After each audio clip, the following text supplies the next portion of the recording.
बहिर्जी नाईक। छत्रपति शिवाजी महाराज के स्वराज्य में सर्वाधिक योगदान उनके कीमती और निडर सहकारियों का था।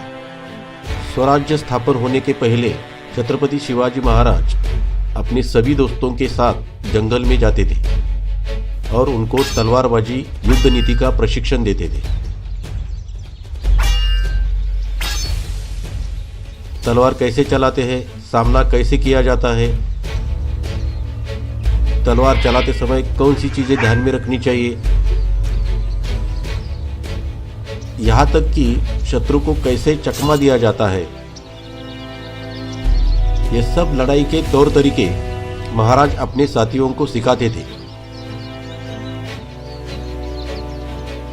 और ये सब जो जंगल के अंदर चल रहा है वो बाहर किसी को पता ना चले, इसलिए महाराज जंगल के बाहर एक लड़के को इशारा देने के लिए पेड़ पर बिठाते थे और उसे बता के रखते थे, अगर कोई अनजान आदमी जंगल की ओर आते दिखाई दिया तो हमें इशारा करके बता देना। इशारा आते ही गिल्ली डंडा खेलने की व्यवस्था भी करके रखते थे। एक दिन ऐसे ही महाराज अपने साथियों को तलवार चलाने का प्रशिक्षण दे रहे थे। खेल बहुत ही रोमांचक हो गया था और इस तरफ इशारा देने वाला लड़का जंगल के बाहर पेड़ पर बैठा हुआ था। दोपहर का वक्त था। अचानक उसे एक 15-16 साल का हट्टा कट्टा लड़का जंगल की ओर आके दिखाई दिया।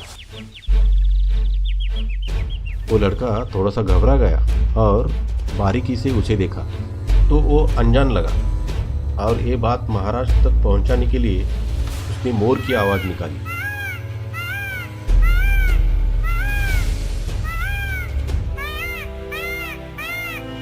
इधर महाराज ने वो आवाज सुनी और वो सतर्क हो गए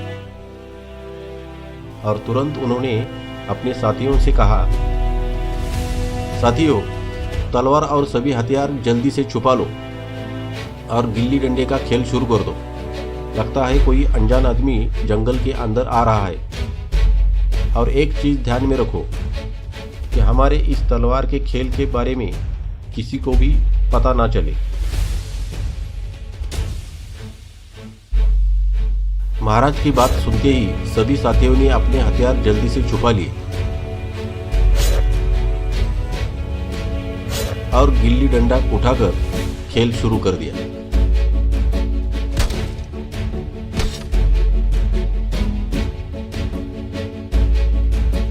दूसरी तरफ पेड़ पर बैठा इशारा देने वाला लड़का पेड़ से नीचे उतरा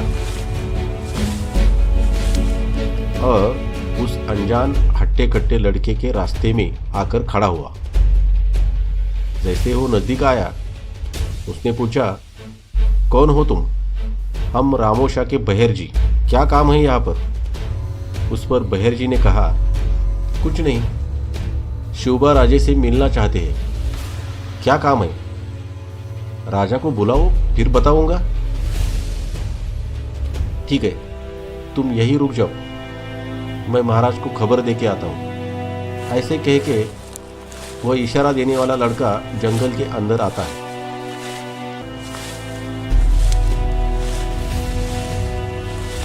और महाराज को कहता है, महाराज, कोई बहेर जी नाम का लड़का आया है, उसे आपसे मिलना है।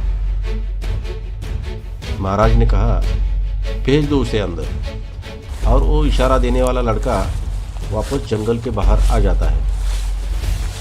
बहेर जी उसका इंतजार ही कर रहा होता है। बहेर जी के पास आते ही वो इशारा देने वाला लड़का उसे कहता है, तुम अंदर जा सकते हो। और बहेर जी जंगल के अंदर आ जाता है।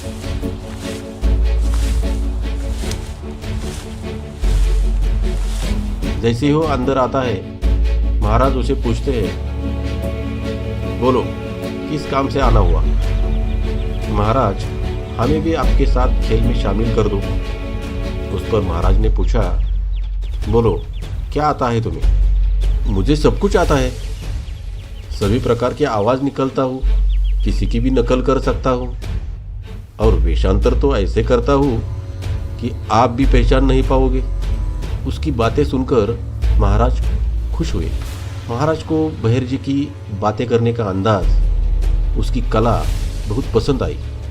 महाराज को आदमी काम का लगा और वो बहिर जी को बोले, ठीक है, चलो अभी से खेल शुरू कर देते हैं। महाराज की बात सुन के बहिर जी ने कहा, महाराज कल से आऊंगा तो चलेगा? महाराज ने आश्चर्य से पूछा, क्यों, आज क्यों नहीं? कुछ नहीं, घर वालों को खबर दी होती तो अच्छा होता ना। महाराज बोले, ठीक है, कल से आ जाओ। बहिर जी वहां से निकल पड़ा। थोड़ी दूर जाते ही रुक गया और वापस महाराज के पास आया और उसने कहा, महाराज आपको एक बात बताना चाहता हूँ। बोलो, क्या कहना चाहते हो? कोई अनजान आदमी जंगल के अंदर आने की आपको खबर मिले, इसलिए जंगल के बाहर इशारा देने वाले जिस लड़के को पेड़ पर बिठाया है, उसे कह दो कि इन दिनों में मोर कुहकते नहीं।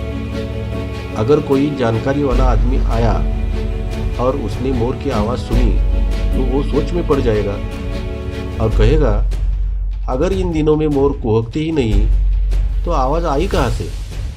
छत्रपति शिवाजी महाराज ने बहिर जी की कुशलता पहचान ली और आगे जाकर यही बहिर जी नाइक स्वराज्य के गुप्तहेर खाते के प्रमुख बन गए।